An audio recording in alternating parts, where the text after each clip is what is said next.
Hey, what's up YouTube? My name is Christian Bunsel and I'm from Empire VFX, and today I'm going to be showing you some of the basics of Boujou 5 and some tips to get your tracks looking better. So firstly, we're going to be starting by making our footage better to work with Boujou. So I'm just going to open After Effects, and you're going to be wondering why I'm in After Effects when this is a Boujou tutorial, and that's because really, for some reason, Boujou really doesn't like movie files or any file type of that sort when you're working with Windows. Now, I have a Mac too, and Boujou seems to like movie files on there, but really, even if I'm on Mac, I like to import them as JPEGs or PNGs. So let's just quickly import our footage, and we'll find that here, and we'll hit open, and that'll take a little bit. And we'll just drag this directly into a new composition. And now we're going to hit composition, add to render queue, and I'm just going to render this out as a, well, you can render it as a PNG sequence, but I like a JPEG sequence, and quality on full.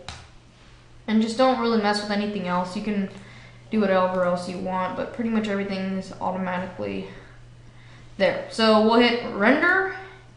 Oh, and sorry, I'll actually didn't specify that. And I'll render that to my desktop and just go here. Alright, so I'll just name this Boujou tutorial. I spelled that wrong completely, so hit render, and I'll come back. Well, actually, you know what? It's already almost done, but I'll come back when it's completely finished. Okay, so now I have all these files all over my desktop, and they're everywhere. I did not mean to do that at all, but it's fine. So now I'm gonna just go with my Boujou, and this is just the basic interface. I actually reset my interface so that way I could show you what it will look like when you go into Boujou. If you're using an earlier version, it might look a little bit different. I think the playhead area down here looks weird. So we're gonna go ahead and hit import sequence, and I'm gonna go ahead and just navigate to my footage desktop and hit that, and it'll automatically know to import it as a JPEG sequence. So we'll hit open, and all your frame rates should be correct. Now, if you want to change your frame rate, just hit this roll down window, because sometimes it's not perfect and sometimes it will mess up the frame rate, especially on Mac. It really it'll change it from 23 to 25, and it won't work at all. So just make sure you know that frame rates are very important when it comes to 3D tracking. So now we'll go to remove type, and if you're just panning your camera and it's not in 3D space, and it's like it's on a tripod and it's just panning over, you're not moving the camera back and forth through space, then you're actually going to hit this drop down, and you're going to hit nodal pan, but mine does move out a little bit, so it free moves, so Boujou knows that. And make sure you check if it's interlaced or if it has any fields, and we'll hit apply. Close this. So just play through footage here. Looks pretty good. It's not bad at all, and I really think it's a pretty good footage to work with. And when you're shooting your footage, some things you probably want to note are, you want to shoot with the higher shutter speed. I was shooting at 1 over, I don't know, but I know I was shooting over 1 over 100, because motion blur is it's like the worst thing you can possibly have when it comes to 3D tracking, because otherwise it's like impossible for, most motion blur tracking programs to even be able to figure out what kind of track you're using. So now what we're going to do is we're going to basically just walk you through your interface before we actually do any tracking. So you can use your middle mouse to zoom out to see tracks that are further out, and you can zoom in, but that's your middle mouse button right there. And import sequences to import your sequence. Edit cameras we'll get into that later, but it's basically to edit the camera properties. Masks are pretty important too, especially if you're doing facial tracking, which I'll make a later tutorial, or if you're trying to mask out certain parts of the footage so that way Boujou knows to ignore that area. And add target tracks, it's like After Effects, the manual tracking. Seeing geometry is if you're taking it into a 3D program, and the rest of this up here, like I said, we will get into that later. So to do your basic 2D tracks, this is what I like to do, is I just hit track features, and you can go to your advanced tab over here and you can select how sensitive it can be and how many tracks it'll make. But I would leave it low if your footage is not that chaotic, because it's just more rendering, and not rendering, but more loading time, and it's like overkill if you're doing it and you don't need it. So I would just keep it at whatever you need, unless you're seeing it very chaotic. You can move it all the way up here, and it makes a lot of tracks. So we're actually gonna close this, and we're gonna edit our camera, and we're just gonna make sure everything still matches. And this is very important, because I don't want anything, to just Boujou, even though it's a good program, it's just that it really just changes things, and your footage isn't set up properly a lot of the time. So we're gonna go to setup, and we're just going to edit our camera, and I'm sorry I'm going to this a lot, but setup, edit focal constraints, and if you're doing any kind of zooming, change this range from constant, double click, and varying, and any kind of zooming, because otherwise Boujou will not know, because really it's not something that you will be able to fix later. It's very hard to fix later, and zooming is it's something you need to account for when you're doing tracking. And so we're gonna go here and assess lens distortion, and this will, if you're shooting from far away and your lens, it's kind of hard to explain, but I think right here it starts to get a little bit distorted towards those edges over there, but it's not enough to where you would notice. But you want to watch out for lens distortion, and if you work in video a lot, you'll know that you have to watch out for lens distortion. And let's see, let's go through here, and I think that we're good here. Just make sure your frame rates are not messing up. And now we're going to hit track features. Let's just leave that there. And once you have your setup, you just hit start, and it should go, and it won't take very long, and it'll be done. Okay, so now you can see we're done, and we'll just scrub back here. And these are actually, they're not 3D tracks, they're 2D tracks, and these will just stick there. And it's pretty good, and you can see they're moving around, and there's some motion blur, but it's good. And what I like about Boujou is it's very automated, but it still gives you that control that you need. And Boujou is really good it's a really good tracking program, and so it should be able to figure out a lot of this on its own. But you should give it some information to work with. But before we do that, we're actually going to make these into 3D tracks now. So we're going to hit camera solve, and make sure if you really want a good solve, you don't have to do this if it's quick, but if you really want a good solve, hit optimize camera path smoothness, and hit start. And that really shouldn't take very long, but I'm going to cut anyways, just because it's pointless to wait here. Okay, so now that we have our tracks 3D solved, and 3D is a word, and this solve is pretty good, and there's one way we can truly test if a solve is good. We can just add our test object and change if it's a ladybug or an arrow or something like that. It doesn't really matter, because this won't actually be on your final export, because really Boujou, what it actually does is just export tracking data. It doesn't export any video or anything. So we'll go forward here, and this isn't exactly, any kind of complicated movement, and there's not some kind of dolly shot, but I noticed that there's a little bit of jello cam right here, because jello cam shouldn't affect Boujou, but it sometimes can really screw up a track just for that moment, but things start to slide, so you really want to watch out for that too. And we have that done. So if it worries you, if this bothers you, just delete it, delete it just by right clicking and hit delete. But it really shouldn't, it won't be in your final render anyways. So one other thing that I really want to stress, because this is a really overlooked thing in Boujou, because there's a lot more features than just going track features, camera solve, scene geometry, because that's not a $10,000 program that there's just 3 features that you mainly use. I mean, there's so much more to Boujou, and you can really mess around with it. But I mean, not mess around, but you can really just get a perfect track in this if you really know what you're doing. So one way to achieve that perfect track is to go to setup and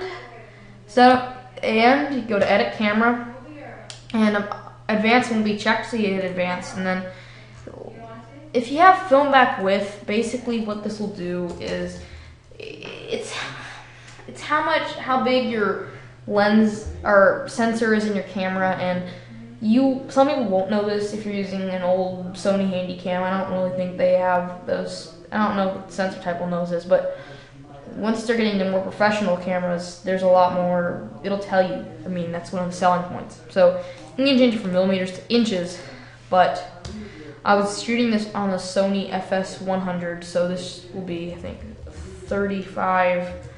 I mean, 35 was about what it was, and that's, it's about 35. I mean, it doesn't have to be perfect, but you want to get it around what you were shooting at, and Sony FS100 has a, big 35, super 35 sensor, so we'll just hit apply on that, and that should clean up our track a little bit. And as you can see, that little jello right there kind of fixed that a little bit more, because I saw it, I saw some tracks get a little moved around.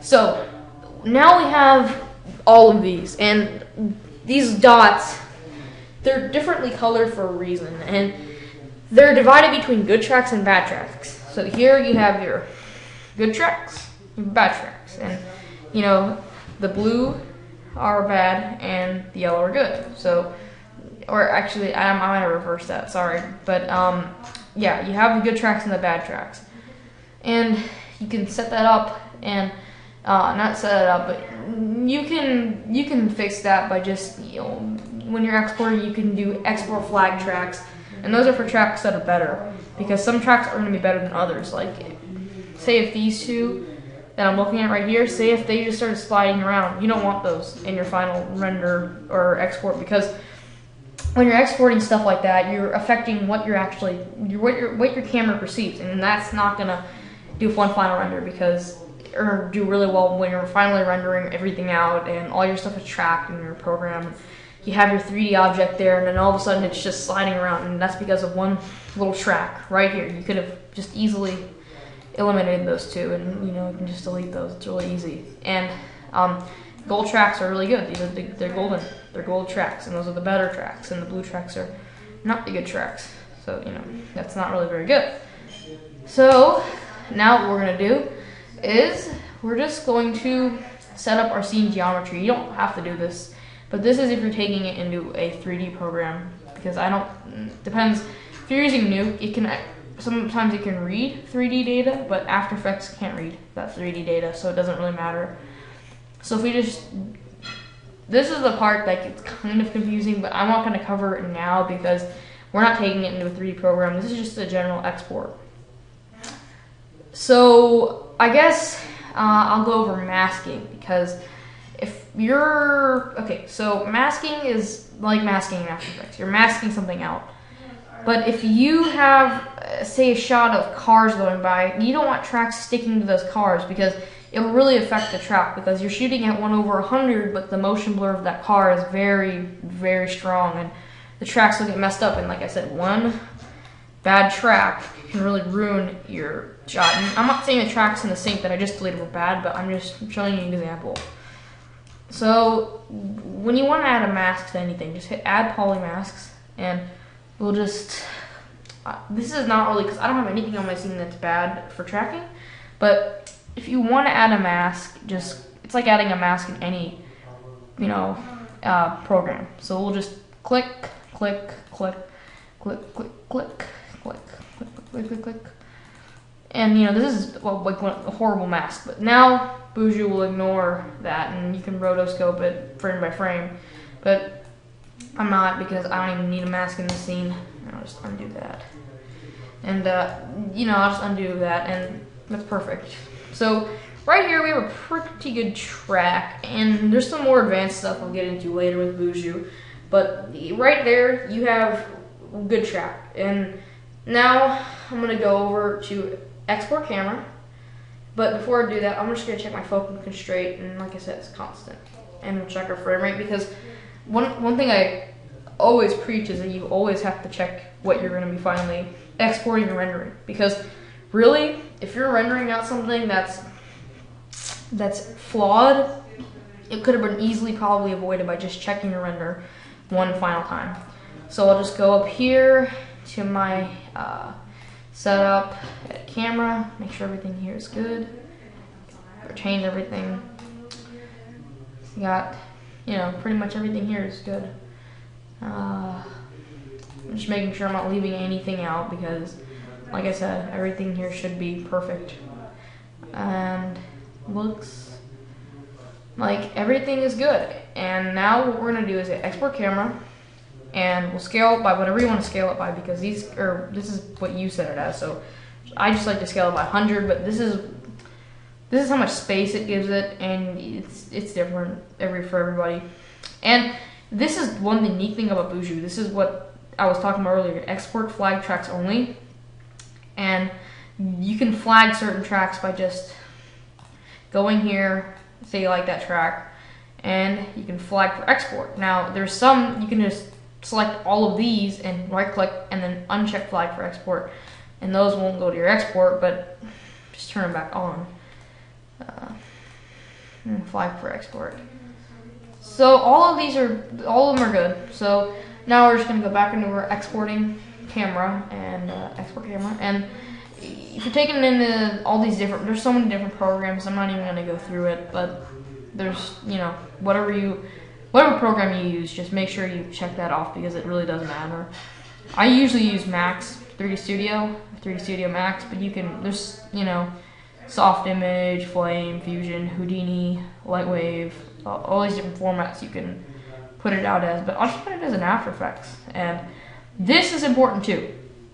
So move type. So if you have a moving camera in a static scene, what that basically means is that you have a 3D track and you're walking forward and you have some pretty some basic movement and everything is in your scene is pretty stationary and your camera's moving. So that would that's usually what you're gonna end up using. But if you have a panning camera translating scene, that is if you are panning and the scene is moving with it, so you want to make sure you have that. And then static camera moving scene is if you're doing like an object track, like if you were trying to track a belt or somebody's face. And now we'll get into facial tracking later because that's one of my favorite subjects in Boujou.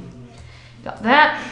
So you are ready for your final export export it out of Boujou, and just make sure you save it to a good place. I'll just save it to here, Icon. But let's do this. Hit save, and it's not really long because really what it is just a script.